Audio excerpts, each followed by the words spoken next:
जय मसीह की सभी को, प्रभु सभी को बहुत आशीष दे। आज बहुत सारे लोग प्रार्थना में नहीं बैठ पाते, संगति में नहीं बैठ पाते, वचन नहीं पढ़ पाते। क्यों? इसका एक बहुत बड़ा कारण है नींद आना। और नींद आने का भी एक बहुत बड़ा कारण है, इसका बहुत बड़ा एक प्लेस बना हुआ है। वो क्या है? वो चिंता। जब प्रभु यीशु मसीह और जब यीशु मसीह के चेले थे, जब वो पहाड़ी पर प्रार्थना के लिए थे, तो उस समय चेले सो गए। क्यों? क्योंकि चिंताओं ने उनको घेर लिया था। अब क्या हो गया? अरे, यीशु ने ऐसी ऐसी बातें कही हैं, अब लोग हमारे पीछे पड़े हैं, लोग हमारे शत्रु हैं, शत्रु लोगों ने हमें अपना बना लिया है। बहुत सारी चीज़ों ने उनको घेर रखा था, दुनिया भर की टेंशन चिंताएं उनको ले लेकर चल रही थी। ना तो वो यीशु को गहराई से समझ पा रहे थे, और ना तो उन समस्याओं का समाधान निकल पा रहा था जो उनके माहौल में घटनाएं घट रही थी। क्योंकि यीशु के विरोध में लोग हो गए थे, चेलों के विरोध में लोग हो गए थे, है ना। बहुत सारी चीज़ों के अगेंस्ट में शत्रु बनने शुरू हो गए थे उनके, और उनको समझ में नहीं आ रहा था। बहुत सारी चिंताओं ने उनको घेर लिया था, बहुत सी चीज़ों को लेकर वो शंका में थे, टेंशन भी थी उनको, और इस बात की चिंताएं थी, अब क्या होगा, अब क्या होगा, अब क्या होगा। यीशु तो मरने की बातें कर रहा है, यीशु कह रहा है सूली पर चढ़ाया जाएगा, यीशु यहाँ पर प्रार्थना के लिए आया है और यहूदा वहां पर गया है, इसने यहूदा को ये क्यों बोला कि जा, जो काम करना है जल्दी कर। मतलब बहुत सारी चिंताओं ने चेलों को भी घेर लिया था। अब यीशु ने अपने शरीर पर जय पाई थी, तो यीशु प्रार्थना कर सका। लेकिन यीशु ने इस बात को बोला कि प्रार्थना करो कि तुम परीक्षा में ना पड़ो। एक इंसान जब प्रार्थना नहीं कर पाता ना, उसका एक बहुत बड़ा कारण ये होता है कि वो चिंताएं ज्यादा करता है। ये काम कैसे होगा? नौकरी, बिजनेस, काम, और घर की पढ़ाई लिखाई, बच्चों की पढ़ाई लिखाई, घर का धंधा रोजगार, नौकरी बिजनेस का, या सैलरी का, या चंगाई चाहिए, या मेल मिलाप चाहिए, घर परिवार में शांति नहीं थी, या नौकरी बिजनेस नहीं थी, या किसी ना किसी 636 रीजंस हो सकते थे। आत्मिकता में कोई तकलीफ थी, शारीरिक रूप में कोई तकलीफ थी, आत्मा में नहीं बढ़ पा रहे, आत्मा में बहुत वीक थे, कमजोर थे, वचन पढ़ने नहीं आ रहा है, वचन समझ में नहीं आ रहा है, कोई प्रकाशन नहीं आ रहा है, प्रभु बात नहीं कर पा रहा है, दुनिया भर की चिंता, ये कैसे बदलेगा, वो कैसे बदलेगा, धन की समस्या कैसे खत्म होगी, कर्जा कैसे जाएगा, बच्चे की पढ़ाई लिखाई का कैसे होगा, और रेंट कैसे जाएगा, उसको पैसे कैसे देंगे, उससे पैसे कैसे मिलेंगे, ये काम कैसे सफल होगा, डॉक्यूमेंट्स के काम कंप्लीट कैसे होंगे, पति पति कब बदलेगा, पत्नी कब बदलेगी, सास ससुर के बीच में 636 बातें। जायज रीजन हो सकते थे आपके मन में, जायज रीजन। वो चिंताओं को लेकर जब उन चिंताओं को आप प्रभु को नहीं देते हो। प्रभु को देने का मतलब क्या है? जब हम कुछ चीज किसी को दे देते हैं ना, तो उसका मतलब उसके हाथ में है। देने का मतलब क्या है?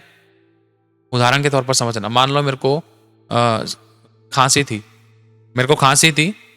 अब मैंने बोला यीशु तेरे कोड़े खाने से मैं चंगा हो गया, और जब तक मैं सही अंगीकार करता रहूंगा तब तक वो चंगाई मेरे शरीर में इम्पार्ट होना शुरू हो जाएगी, है ना। लेकिन जैसे ही मैंने एक तरफ प्रार्थना कर दी यीशु के कोड़े खाने से मैं चंगा हो गया, किसी पास्टर से प्रार्थना करा ली यीशु के नाम से मैं चंगा हो गया, तो फिर उसके कुछ घंटे बाद, कुछ देर बाद, अरे खांसी नहीं जा रही थी, ये नहीं हो रहा था, वो नहीं हो रहा था, तो ठीक नहीं हो सकता था, वो नहीं हो सकता था, नेगेटिव कन्फेशंस। चिंताओं को लेकर बैठे तभी मुंह से गलत शब्द निकल रहे हैं। इस बात को याद रखना। उदाहरण आप समझ गए होंगे। चिंताएं सिर्फ बोलने से नहीं दी जाती, कामों के द्वारा आपको प्रकट करना होगा। कैसे? जैसे अब मान लो कोई भाई बहन है, उनको मकान खरीदना है, अरे प्रभु कर लेगा चिंता, जो हमारे पास है हमें शुरुआत करनी है, आज हम बात करके आएंगे, इंतजाम परमेश्वर करेगा। एक उदाहरण दे रहा हूँ, अब जोश में होश मत खोना, बिना अगुवाई के काम मत करना, ठीक है? जो बताया जा रहा है उसको समझना। अरे कहाँ से? अरे ठीक करेगा प्रभु, यीशु के नाम से मैंने प्रार्थना की, मैंने उपवास में आया था कल, और मैं विश्वास करता हूँ प्रभु काम करेगा, अब मेरे को छुटकारा नजर आएगा, रिपोर्ट जो गलत थी वो सही आएंगी। समझ पा रहे हो? मेरा पति जरूर बदलेगा। एक बार में नहीं हो सकती थी, कई बार विश्वास भर के जाते, है ना। लेकिन चिंता करके आप अपने मुंह से गलत अंगीकार करते हो, उसका मतलब ध्यान रखना आपको चिंताएं थी। हालेलुया। जिसकी वजह से आप प्रार्थना आराधना संगति में आपको नींद आ रही थी और प्रभु के साथ नहीं बैठ पा रहे थे, इसका एक बहुत बड़ा कारण था। ये एक डीप है, इसको समझना। जब चेले नाव के अंदर थे, इस समय यीशु मसीह भी उनके साथ थे। जब आंधी और तूफान के थपेड़े पड़ने लगे, नाव डूबने लगी, नाव पानी से भरी जाती थी, उस समय चेलों ने चिंताओं और डर के कारण, हाँ, जहां पर चिंता होती है वहां डर भी होता है, लेकिन जहां प्रार्थना होती है ना, वहां पर चिंताएं जगह नहीं ले पाती। समझ पा रहे हो? जब आप दृढ़ता से उपवास और प्रार्थना में आओगे ना, तो आपका 90% है ना, आपका आपका मैच्योरिटी लेवल, आपकी स्पिरिचुअलिटी इतनी स्ट्रांग हो जाती है कि हाँ, मैं प्रार्थना उपवास में इसलिए आई हूं ताकि वो समस्या जाए। और आपको पता है कि वो प्रार्थना उपवास के द्वारा वो जाएंगी, है ना। तो वही हमें पावर, वही मैच्योरिटी लेवल हमें प्रार्थना के बाद भी रखना है, प्रार्थना खत्म होने के बाद नहीं, सॉरी, प्रार्थना होने के दौरान ही नहीं, वरन प्रार्थना खत्म होने के बाद भी हमें वो विश्वास, वो दृढ़ता में रखनी है कि हाँ, प्रार्थना हुई है, प्रभु छुटकारे जरूर करेगा, उसको करना होगा।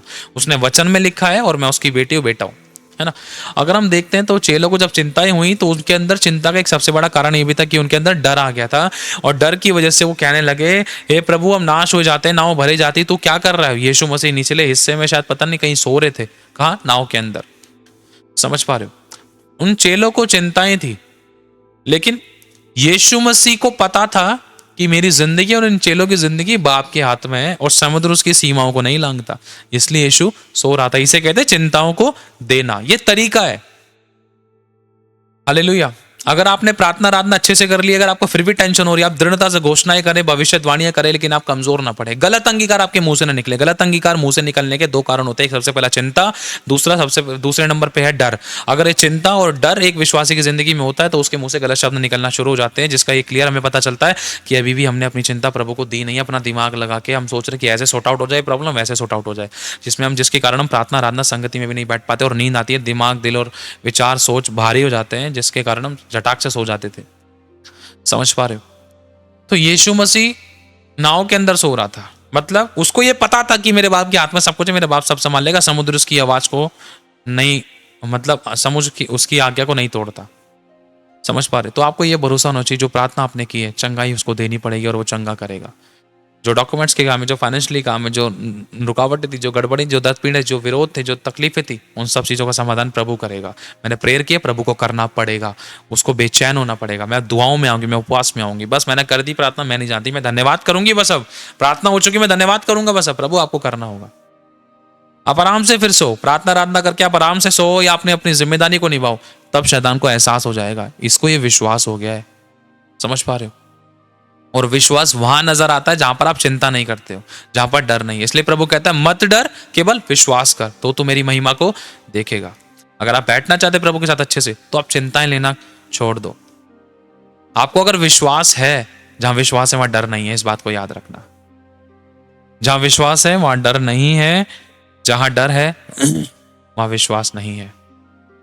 और जहां पर चिंताएं हैं वहां पर परमेश्वर के साथ एक अच्छा रिश्ता कई बार नहीं हो पाता है। चिंताएं घेर लेती हैं, क्योंकि वचन में लिखा है ना कि वो बीज जो उनकी भूमि पर पड़ा, उनकी जिंदगी में जो आया ब्लेसिंग का, जो उनको फलवंत करने के लिए आया, उनको आशीषित करने के लिए आया, उन चिंताओं की झाड़ियों ने उनको दबा दिया, बढ़ने नहीं दिया। ये चीज आपको बढ़ने नहीं देती थी, तो इसीलिए आप छोड़ दो। जैसे एक बच्चा बोलकर छोड़ देता है ना, पापा मेरे को टॉफी लाना, चीजें लाना, वो खेल में लग जाता है। अब जिम्मेदारी किसकी, बाप की। पापा ने बोला, हाँ बच्चे ने बोला टॉफी चीजें लाना, चलो अल्लाह के देनी है। बच्चा खेलकर बोलकर भूल गया, आपको इग्नोर कर देना है। ठीक है, बोलना है, अंगीकार करना है, प्रार्थना करनी है, एक बार में नहीं हुआ दोबारा से अंगीकार करना है, लेकिन गलत अंगीकार नहीं करना। चिंता कैसे होगा, होगा नहीं, हो सकता नहीं, होने वाला नहीं, होगा नहीं, होता नहीं, ये नेगेटिव कन्फेशंस ना होने पाए। आपने प्रेयर कर दी है, आपको इस विश्वास के साथ काम करना है, और प्रेयर करनी, और आपको आराम करना है। जितना आप जागे रहो, कहने का मतलब इस चीज को नेगेटिव मत लेना, इसको स्पिरिचुअली समझना जो कहा जा रहा है। इसका मतलब ये नहीं कि आप सोते ही रहो, जिम्मेदारी ना निभाओ, अपनी रिस्पॉन्सिबिलिटी ना निभाओ, या प्रेयर ना करो। समझ पा रहे, आपने प्रेयर कर लिया, आराधना कर ली, प्रार्थना कर ली, संगति कर ली, वचन पढ़ लिया, और आपने अपने घर के सारी जिम्मेदारी निभा ली, और आप खाली बैठे। उस समय आपको बहुत सी चीजें टेंशन दे रही थी, ये काम कैसे होगा, वो ऐसे कह दिया, उसने ऐसे कह दिया, तो ये काम रुक गया, तो वो गड़बड़ी होगी, तो वो प्रॉब्लम होगी। तो उस समय आप भला ये है, प्रेयर करके आप आराम कर लो, अपने मन को रिलैक्स करो, ताकि शैतान आपके ऊपर हावी ना हो।